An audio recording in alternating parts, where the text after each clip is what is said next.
All right, today we're going to be talking about building your apartment syndication brand. And with us right now is myself, Dan Handford, managing partner with a group called PassiveInvesting.com. We also have another member of the PassiveInvesting.com team with us, Melissa Broom. Melissa, welcome to the webinar. Hi, thanks. Well, we're going to be talking about all types of branding when it comes to your apartment syndication. And I asked Melissa to be on with us because she is our director of marketing and public relations for PassiveInvesting.com. And she also does the same with the MFIN group. And so if you've started to see some changes over the last couple of months, a lot of it has to do with her and what she's been able to do with us. And one of the things you probably noticed is we changed our logo. So we decided to make that. And I think that's been a great change so far. And we still have several places that we have to get it changed out because we just got it done. But it definitely is going to be allowing us to be able to kind of change things a little bit. But before we get started into this webinar for today, just two quick things. Number one, if you go to mfinpremium.com, you'll find more information there about our premium membership. And you can see what's included. We do weekly group coaching calls, and there is a monthly fee for this. So once you go there, you will be charged a monthly fee, but it's a fairly low monthly fee, and I promise you won't regret it. So make sure you go check that out, mfinpremium.com. It's not, we don't do any one-on-one coaching, and it's a mostly online platform that allows you to get a lot of content online. And then you also will get, as a premium member, 2 VIP access tickets to the MFIN Summit. So go to mfinpremium.com to be able to check that out. The next thing I want to mention is PassiveInvesting.com, our group. So you can go to PassiveInvesting.com if you're interested in investing with us passively. There are people that are interested in investing with us that go through our MFIN program and find us. And there's also people who are currently active in syndication that have invested with us with their self-directed IRA or their 401k. So if you're an active syndicator, you're putting together your own deals and you can't invest your own retirement funds in your own deals, that's what we can help you with. We can help you invest with our group as well from that standpoint. We have a lot of high-level syndicators that have actually invested with our group because they can't invest in their own properties, and so they choose to do that with us. So if you go to PassiveInvesting.com, click on this button on the top right-hand corner called Join Passive Investing Club, and then in the bottom there will be, or in the middle there, there'll be a form that you'll fill out, and then you and I will have a one-on-one phone call to discuss your specific investment goals to see if you're a right fit for us. So let me go back out of that and come back to this. Let's talk about this. So first thing we want to talk about and kind of dissect is, what does it mean to have a brand, right? And you'll see here that you know, if any of you have ever joined us before, we go through these different questions, and we don't have a PowerPoint. So we just have a conversation and a discussion around it.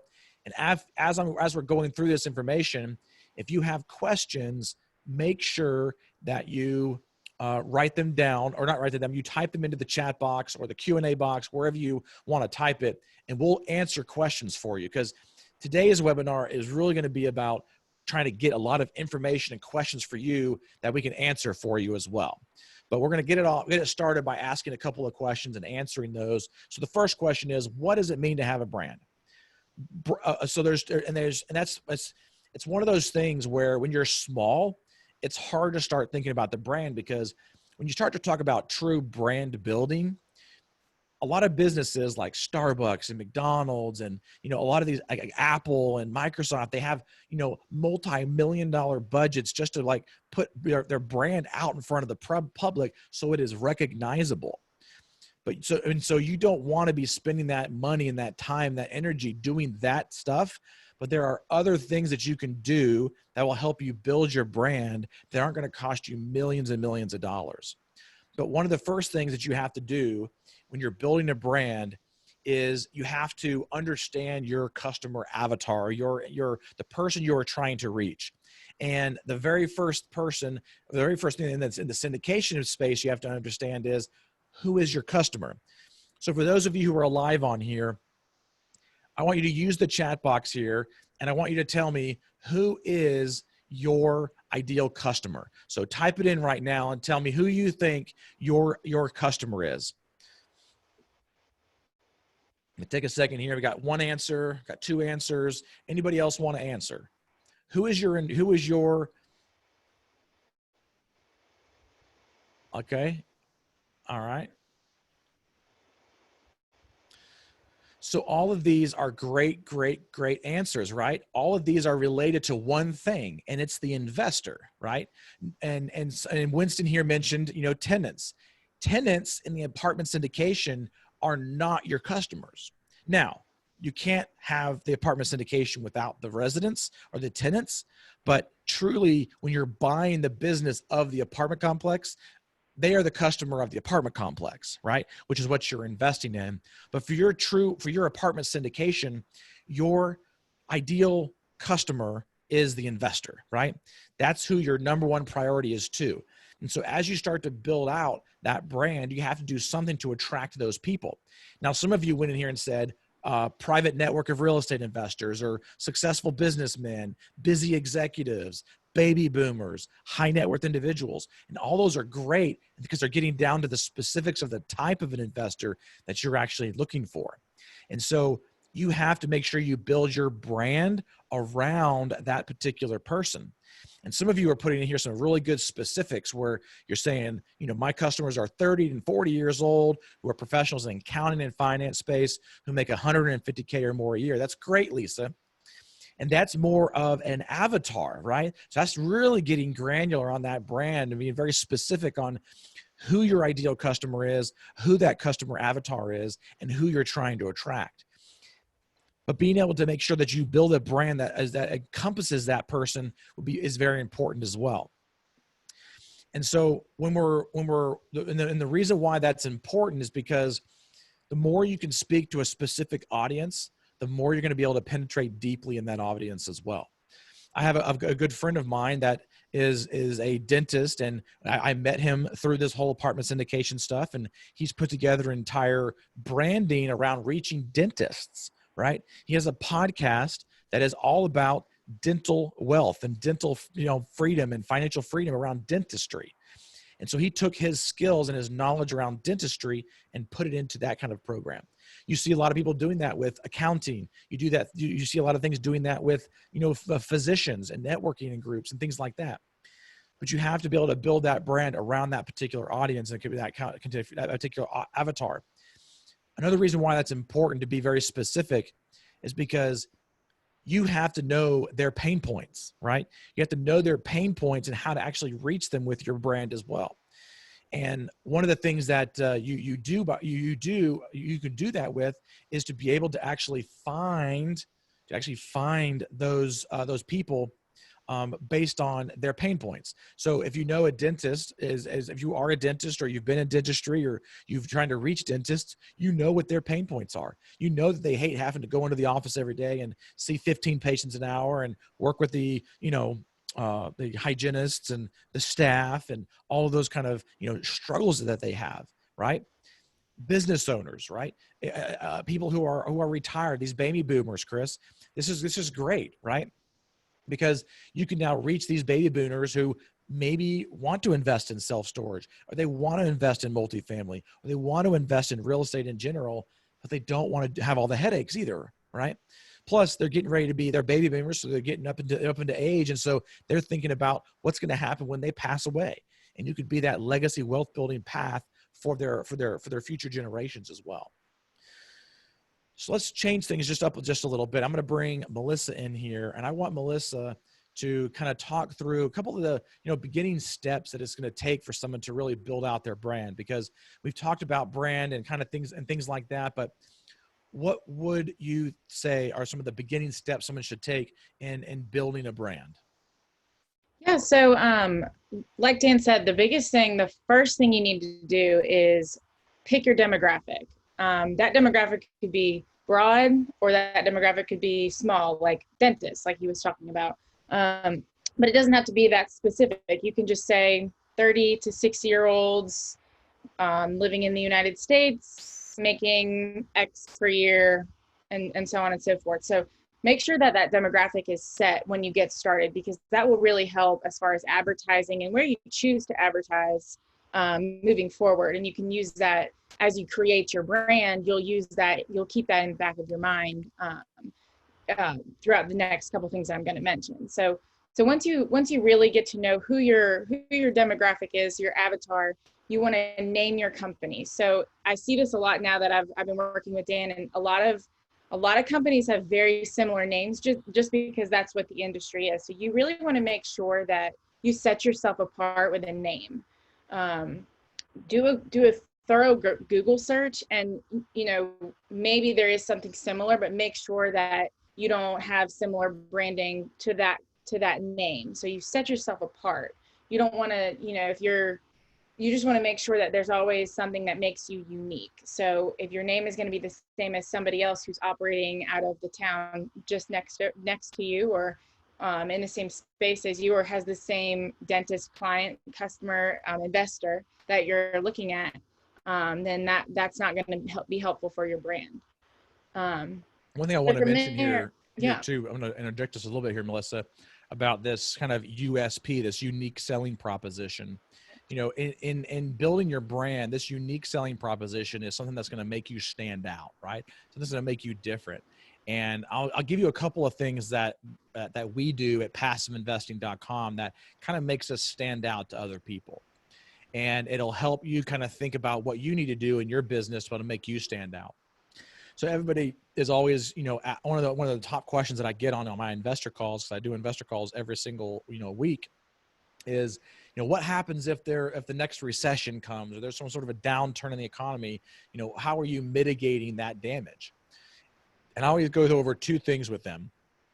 Number one, from a return standpoint, we obviously have an asset management fee that we charge the property in order to manage that asset on a regular basis, and it's 2% of the gross income that's collected on that property. But if we have hard times, or we for some reason can't make the distributions for those investors that month, then we as a team do not take those asset management fees. Because I've been inside of situations where I'm not getting paid, but the actual syndicator is being paid. And I want to make sure that I'm aligning myself with the investors and making sure that they know that I have their best interest at heart. Because number one, I'm an investor in these properties myself as well. We invest alongside of our investors. So that's number one. That's one of the things that we do is have what we call a performance-based asset management fee, because most groups will pay the asset management fee first and then pay their investors. And if there's not enough money left over to pay their investors, then the investors don't get paid. We wanted to flip that around a little bit, and investors like that. The second thing that we do is that we usually do a 70-30 split with our investors. So 70% is going to the LPs, the passive investor, and then 30% is going to us as the sponsorship team. Well, whenever we're distributing cash flows, we actually don't take out our 30% of the cash flows while we're holding the property, because we don't really need to do that, because we don't need that to put food on our table or anything like that. We have our team is very well financially backed, and so we leave that 30% of our portion in as an operating reserves, as extra operating reserves on top of what we already have, as like an extra fail saver, as like a just in case, right? And investors like that because they want to make sure that if there is something that's going to happen, that they're not going to have some form of a capital call or something like that that would possibly dilute their shares if for some reason they didn't want to and be involved in that capital call. And so being able to leave that in is very important. Now we still get paid it. So I'm not going to, don't take me wrong there. We're going to still get paid our 30%, but it's going to be when we sell the asset and when we made whole from that. But it's better for us to keep that in there. So those are just two things that we do to kind of set ourselves apart. And every investor that I got on a phone call with, I try to touch on those things so that they know kind of how we stand out and how we're different. There's a lot of other things that we do, but those are just two things that I thought would be important to talk about, Melissa, as far as that unique selling proposition. Yes. So on top of that, you take whatever is unique to you and you put that into your brand. So that's actually an easy way to come up with a brand. You can think of, hey, I used to be a dentist, so I'm looking for a dentist. So you can take that and really make your brand around that. It almost makes it easier, because then you're working with more of a specific topic that you can make your brand around. So once you've named your company, you want to have a logo created. So there's a lot of resources for logos. Don't try to make it yourself unless you are qualified to make it yourself. I'm telling you that now, because you don't want it can really hurt you if your logo isn't, not only, I mean, forget the way it looks, but if it's not usable, if you can't go and send it to somebody and say, hey, if you're going to an event and you're speaking and you don't have a logo to send them, to put next to your name in their program. So you definitely want to get a professional logo created. There's tons of resources. You can, I mean, you can go online and Google logo creation. There's tons of places you can go and pay for one. So along with that, though, you'll need colors and fonts. So that kind of goes with the logo, and it should all match. It should all go together, and that makes sure that it's all cohesive. So make sure everything's cohesive. So your colors are involved in your logo and your fonts, the fonts that you use in your emails, on your website, which we'll touch on in a minute. It all kind of goes together, because something about being recognizable, if all of a sudden you switch gears, people aren't going to know who you are. So if you're used to using red and then red and then red, and then all of a sudden you're using purple, people are going to be a little bit confused and wondering if it's a scam. So you want to make sure that what you're doing really makes people understand that you're dealing with the same person over and over again, not confusing anybody. Can you share, I don't know if it's easy for you to share this, Melissa, but can you share your screen and share the brand card for passiveinvesting.com? I'm not sure if you have that easily accessible, but one of the most important things you can do is create a brand card, which kind of makes it very easy for you to tell somebody else or a designer or somebody to actually have that brand card. So I don't know. Do you have that available? Yeah. It's saying you have to stop sharing your screen. I'll stop sharing mine now. And that you should be able to take over from here. Okay. Did that work? That did. Okay. Yeah, so this is our passiveinvesting.com brand card. They're very simple to make. If whoever you ask to, whether you're paying for your logo or you're asking a friend or somebody that that's within the space of marketing or graphic design, it's pretty simple, and I actually keep it on my desktop because I use it constantly throughout the day because I'm marketing, but it's just your logo at the top, the font that you use. So we use Poppins. Poppins has different sizes. So there's like a skinnier version and a heavier version, a bolder version. And then we've got two colors, primary and secondary. So definitely keep that, use that. That way you never when I created this, I sent it to all the partners. Everybody within passiveinvesting.com has this. So if they ever do anything, whether it be online, social media, whatever, they can use this card to do you have the one for MFIN done yet? I do. Let me see if I can get to I think these are important for you guys to kind of see, so you can kind of see what we're talking about as far as branding. Is this helpful for those of you who are on the webinar? Let me know in the chat box. Is this helpful for you? Yeah, so this is, can you see the Multifamily Investor Nation one? So yeah, so this is for Multifamily Investor Nation with our new logo. I actually did this one recently because we changed up our branding. So we've got the logo at the top, our two fonts, and fonts are tricky because you don't want anything too intricate. You just want, there's some really good basic fonts. Roboto is the one we use. Don't pick anything that people aren't going to understand. But find Helvetica is a good one. Do something beyond the standard fonts. Times New Roman I wouldn't go with. And then Calibri, the automatic font that Microsoft does. You love Times New Roman, don't you?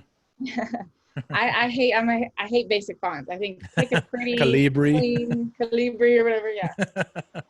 I mean, you can even change your emails just to be in your font. It's just small stuff like that that really goes a long way, I think, when you're dealing with your investors, your clients. So, and obviously we've got our colors, primary colors, and the secondary color is black. Black is the color, so don't assume that black. A lot of times people will use like a dark gray in their brand. But I would make sure that it's consistent. So if you're going to use black, put that on there as a color so okay, we can use black. If you have partners, it's a dark gray, whatever, because that's important. You'll use that dark color a lot. And so what are these called again? We call these the brand cards, correct? Yeah, these are brand cards. So they're actually, like I said, whoever you have helping you with your logo, ask for a brand card, ask for a brand guidelines. A lot of times people will make longer books based on their brand. It's not really necessary, but for um, it's not really necessary. This kind of has all the information. A lot of times brand guidelines have rules, how to use the logo. So you can get that from somebody, from a designer, if you want that more intricate. But I like for this, for me to share with Dan, with Danny, Brandon, our other partners, like this is easy to read, understandable across the board. So Can you show the other one more time? I had somebody asking on here to see the other brand card. yeah. So this is the one that's a little bit more simple from the last one you saw, because it only has two colors, a primary and a secondary. Yeah, so and as far as colors go, you always, like I said, you want to have a dark color, because even when I'm creating when I create documents, or even like using Excel or PowerPoint for creating things for Dan and the other partners, I use the dark color a lot, because you can type in that color and it still looks clean and it's not black for this purpose, and it matches the brand. So for MFIN, it's a little bit different. We use black. So just don't be afraid to have your I guess documents, PowerPoints, whatever you're using. It doesn't have to be black. You can use your dark primary color, or if your secondary color is the darker one. Either way. So how often should somebody consider maybe changing these things up? Like, can they change over time? Yeah, I mean, you definitely want to stay current. I don't think I wouldn't change like every 2 months. I wouldn't go like changing things up constantly. But I would say, for as far as a refresh, and even when you do a refresh, you don't want to stray far from what you were doing. Take a lot of brands we see, like take Subway, for example. I know Danny in our group hates Subway. But take Subway, for example. I think they updated their brand recently. So all they did was update their logo. They did not change their colors from green and yellow. So you still recognize Subway. They even use the old logo to create a new logo. So if you are going to update, make sure that you're not straying so far that people are confused and don't know who you are. That's always important as well. But I definitely, you have to just use your best judgment. I wouldn't say there's a specific timeline on how often you should update your brand, but you'll kind of know, and talk to people around you. I'm sure everybody knows somebody in the marketing space, in the graphic design space, advertising, even in certain aspects of business. That's people have knowledge of brands. So just ask people what they think. Hey, do you think this looks good? Should I update? What do you think of these colors? Get advice from the people around you, because that's the best way. So let's talk about kind of some strategies to building the online presence, because there's a lot of different things that we could do, but really kind of I think and I'll have you touch on a few things here, Melissa. But one thing I would say is that as you start to build out your strategies for the online presence, you want to make sure that you're using that brand card across all social media platforms, so that there is some consistency across each one of those platforms, but also making sure that you focus on one at a time.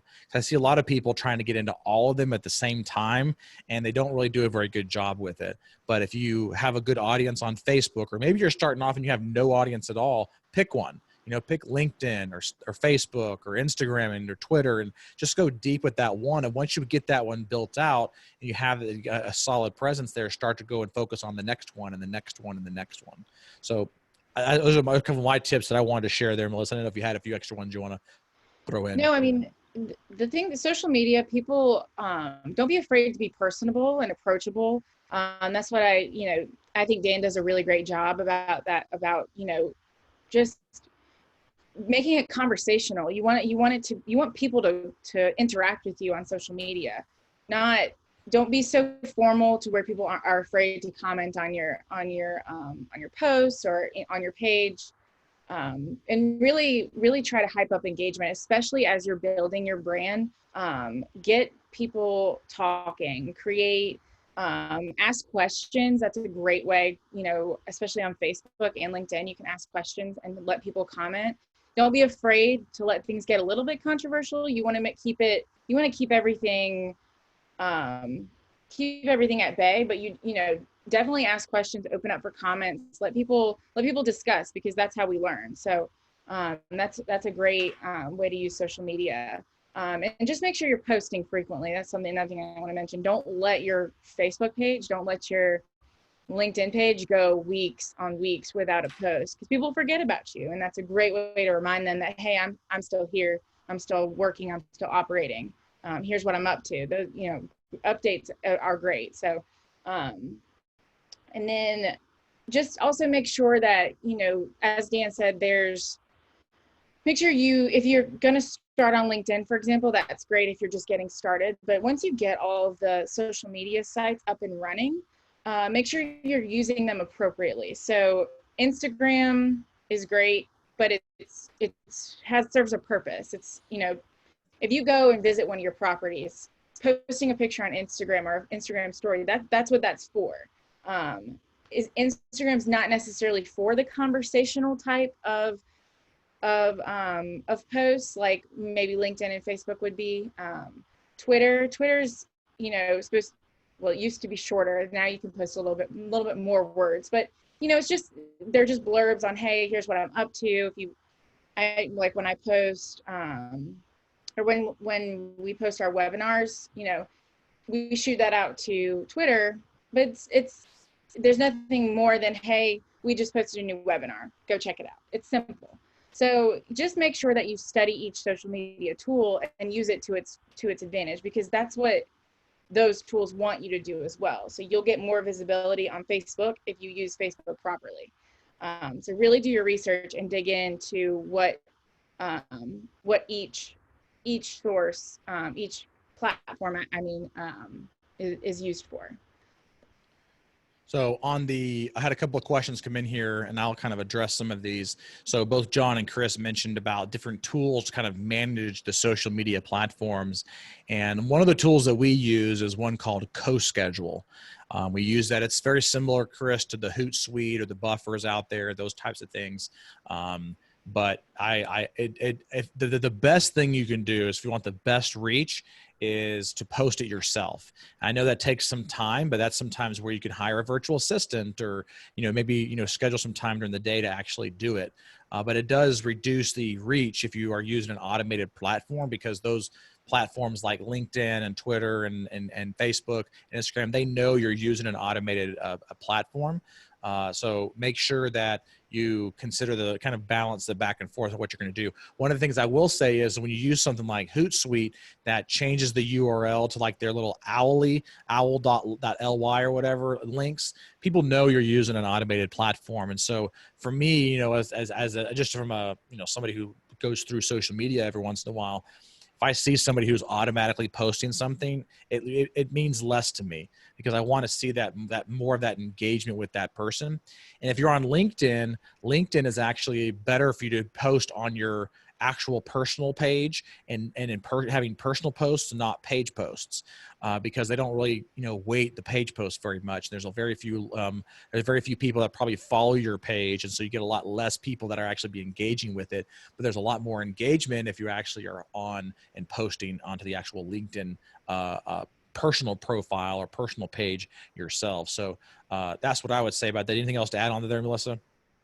No, I think like I said earlier, especially like LinkedIn and Facebook, don't overthink it. Don't think that it takes too much time to post to these places, because you can do it in the evening when you sit down on the couch to watch TV at night. Make a Facebook post. It doesn't have to be overthought, and that's why I think you use Hootsuite, Buffer, CoSchedule for like your weekly post, maybe some of that consistent stuff. But also, like Dan said, post some other things that are mixed in with that are more engagement like. That's some good advice. Yeah. So let's wrap this up just a little bit and talk about a few advanced brand building strategies, because I think one of the most important things is content, right? And a lot of times, in order to build your brand, you have to be, like Melissa said, posting on a regular basis. And I think the more you post, the better, right? I don't think there's any like magic number of you got to post 3 times a week or anything like that. It's just get out there and be posting and providing value.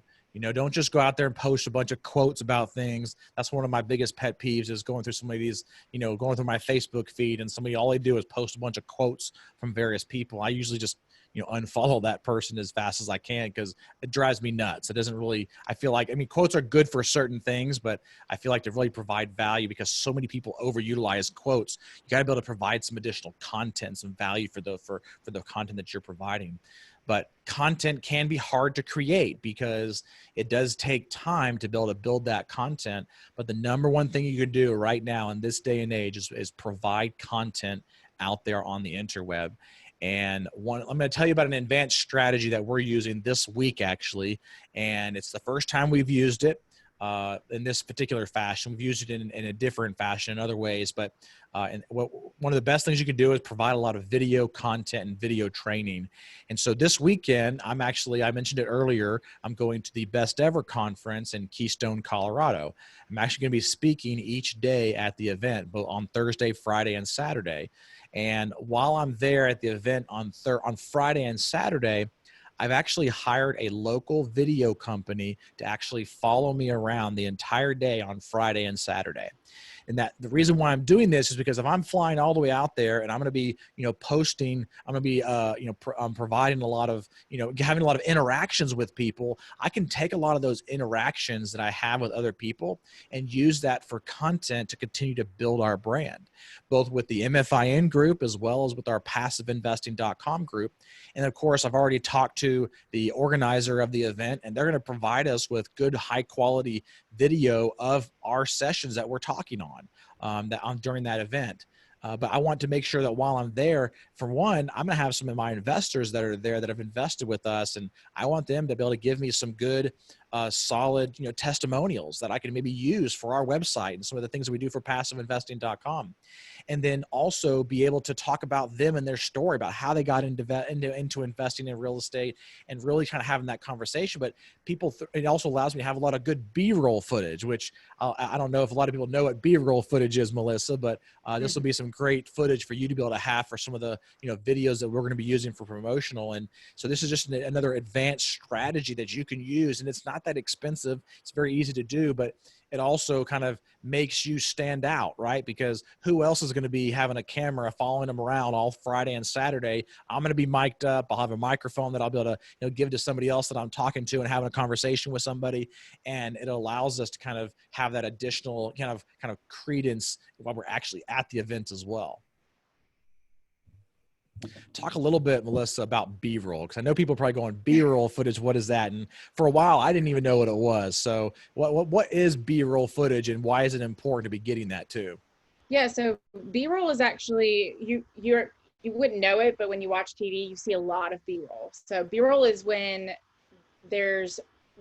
someone's taken a video of what's happening, but it doesn't match what you hear. So like a lot of times commercials, for example, will be like talked over, like let's say for a car dealership, they take a video, a pan of the car dealership while someone's talking, and so what you hear is not somebody like you see now where I'm talking. It's hard to explain, but it's basically video that that's playing on your basically on TV that there's voiceover. So, sorry, it's hard to explain. I know it is kind of hard to explain. My head, but it's like secondary footage. Yeah, it's just secondary footage. So you can use that kind of,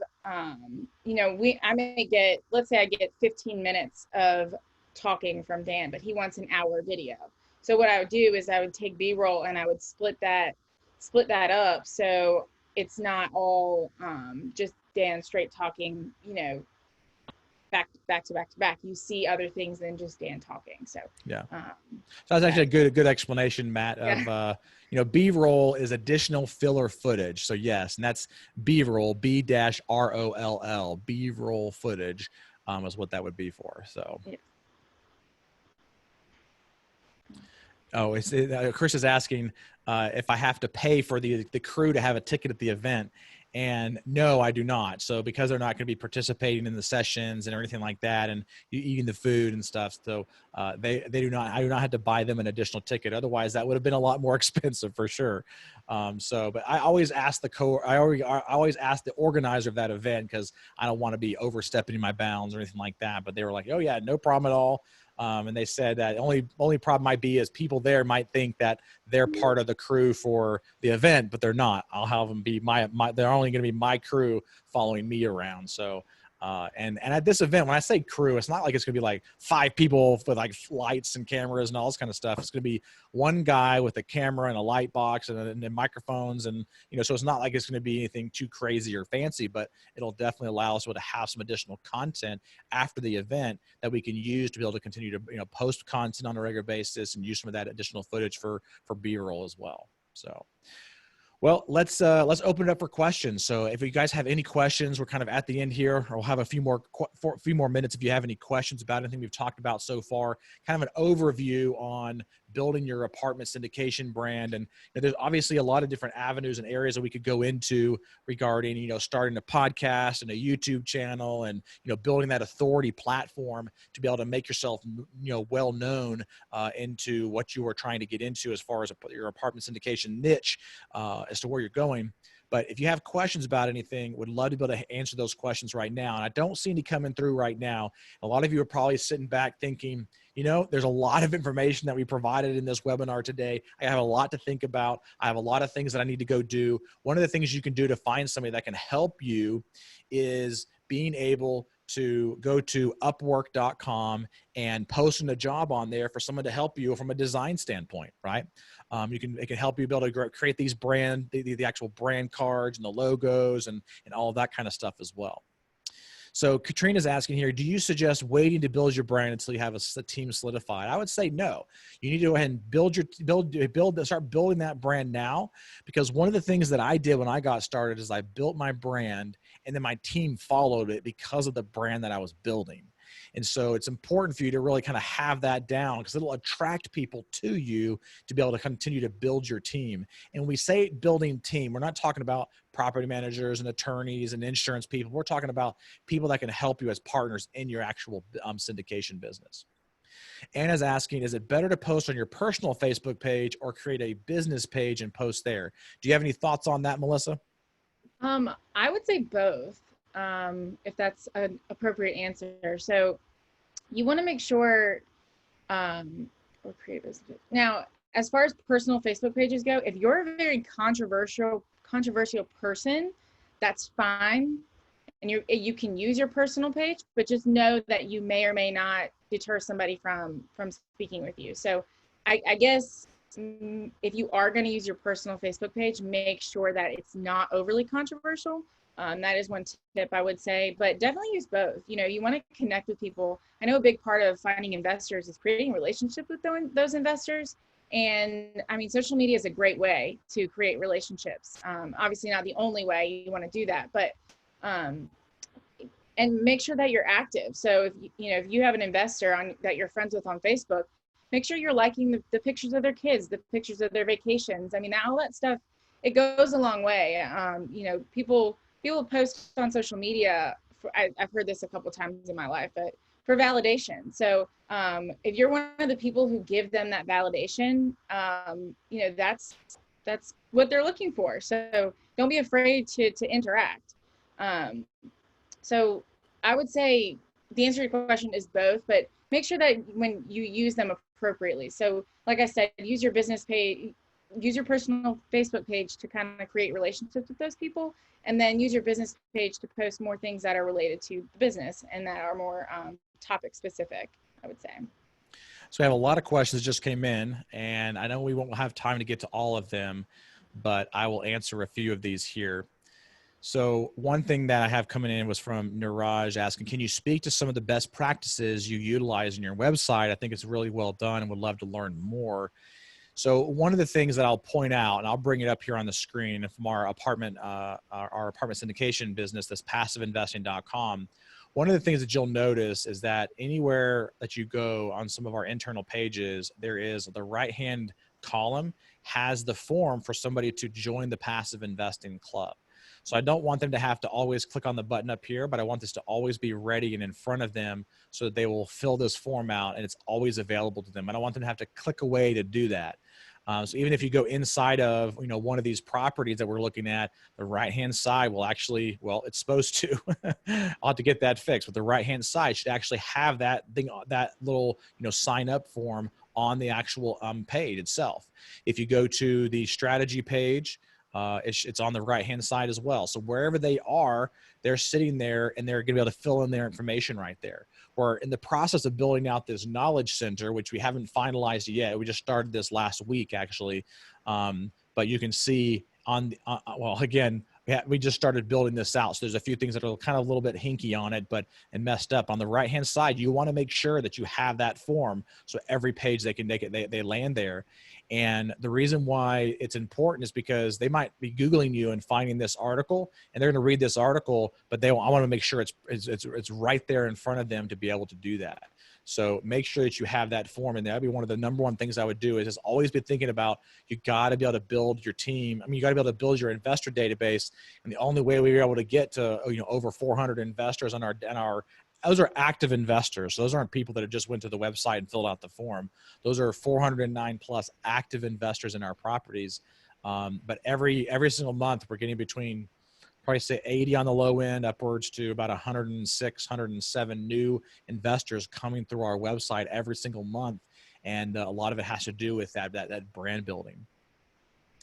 So next question's from Chris. Were you branding before you had any syndications? And the answer to that is yes. So before we had anything done, we started to build our brand out. Now it morphed over time, which is why I talked about earlier that over time you can change and morph things as you continue to grow. But yes, in the very beginning, I started to build out my brand to be able to do that as well.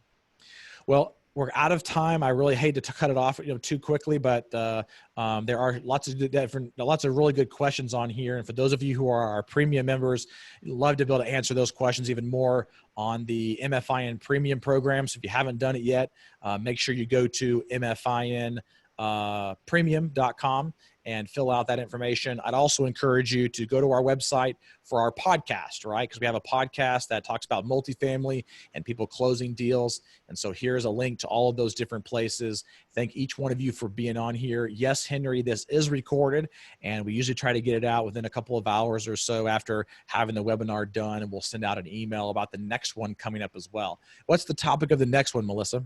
I've got it right here. I think it might be like finding deals or properties or something. Identifying a market for apartment syndication, and that will be on February 27th at noon. Good. So that will be in the replay email that we send out. It'll be at the top there. You can sign up for that one. Awesome. Sounds great. Well, thank each one of you for being here. Looking forward to seeing you on the MFIN premium program. And if you're going to be in Denver later this weekend for the conference out there, best ever, look forward to seeing you there. Otherwise, we'll see you next week on the next webinar. So thank you so much, and have a great rest of your week. Bye-bye.